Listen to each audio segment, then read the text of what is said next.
What's up, guys? I want to start a video, and today we are reviewing Harry Potter and the Deathly Hallows Part 1. Now, before we get started on this review, Deathly Hallows, now Part 1 movies, the reason why Part 1 movies are literally just there just to set up the big finale.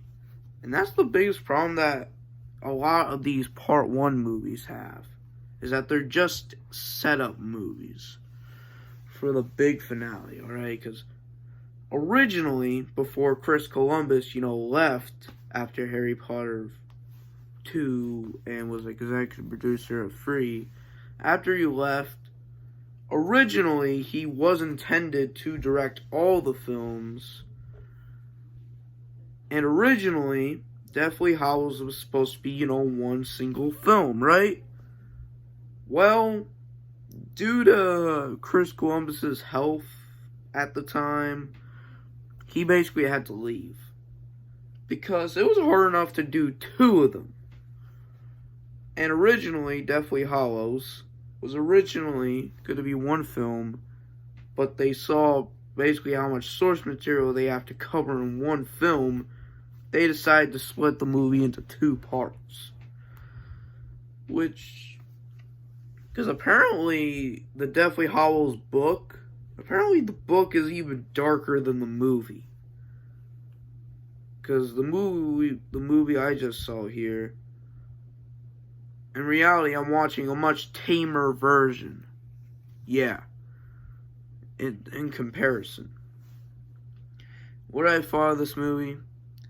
Well, as a setup movie, because that's what the biggest problem for a lot, because literally Twilight had a Part 1, had 1 book split into 2, same thing with Hunger Games, and now this. It's like a lot of these, because to me, bro, Deathly Hallows, it's, for a lot of Harry Potter fans, is by far the darkest Harry Potter book out of all of them. Alright? Because this is basically by far the darkest Harry Potter, book. Because to me, Deathly Hallows Part 1 alone, like, the way how the snake was, controlling this corpse, it was creepy. Like, I was not watching a kid's film anymore. This was something out of a horror movie at some points, but to me, man, Voldemort here basically has 5 minutes, as in in the movie for 5 to 10 minutes. Obviously, they're saving him for the Part 2, and it's just, and the Deathly Hallows, free items itself, to me,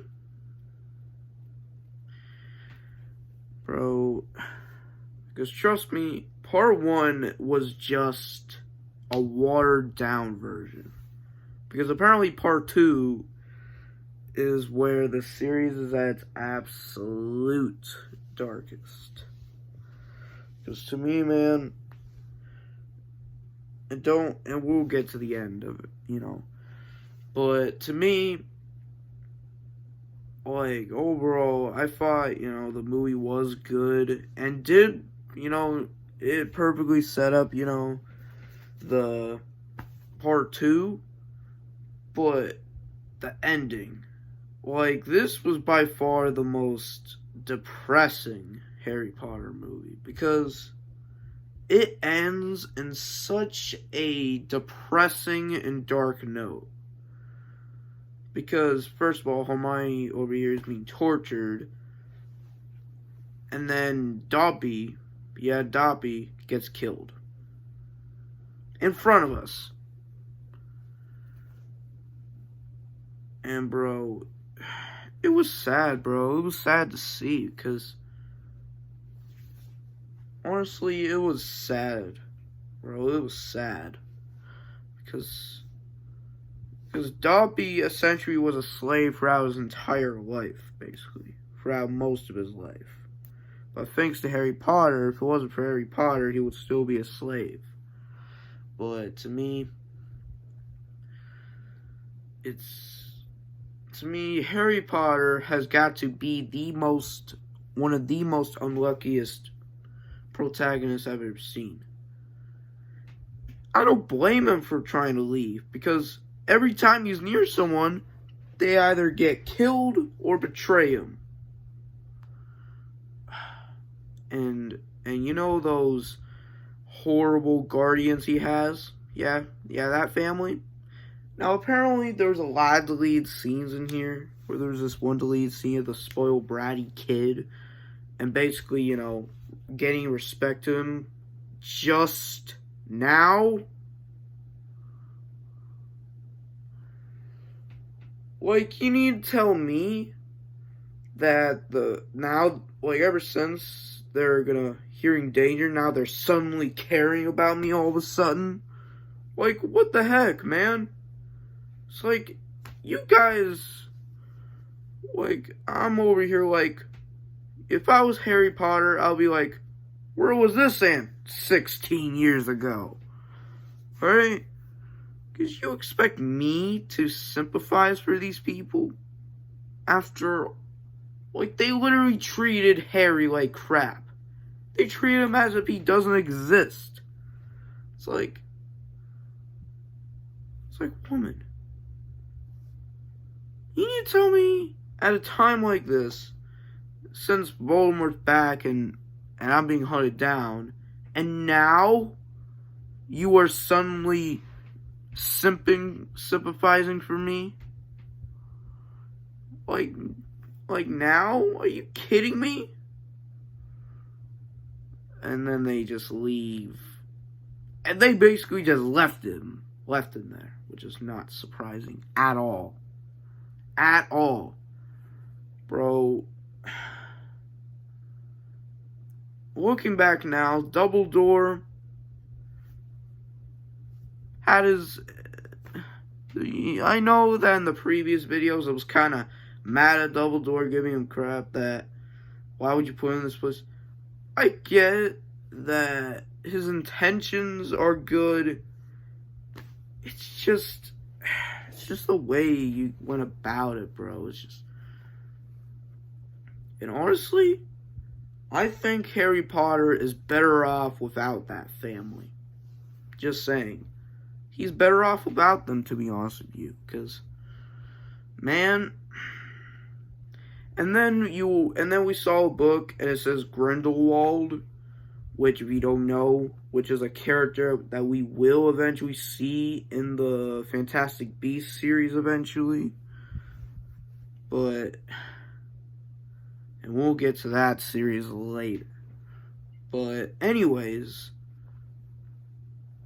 this movie essentially ends on not only on a cliffhanger, but it ends in such a depressing note, man.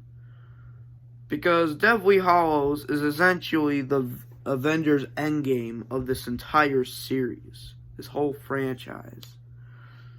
And to me, man, overall, I thought this was a pretty solid movie. It's just,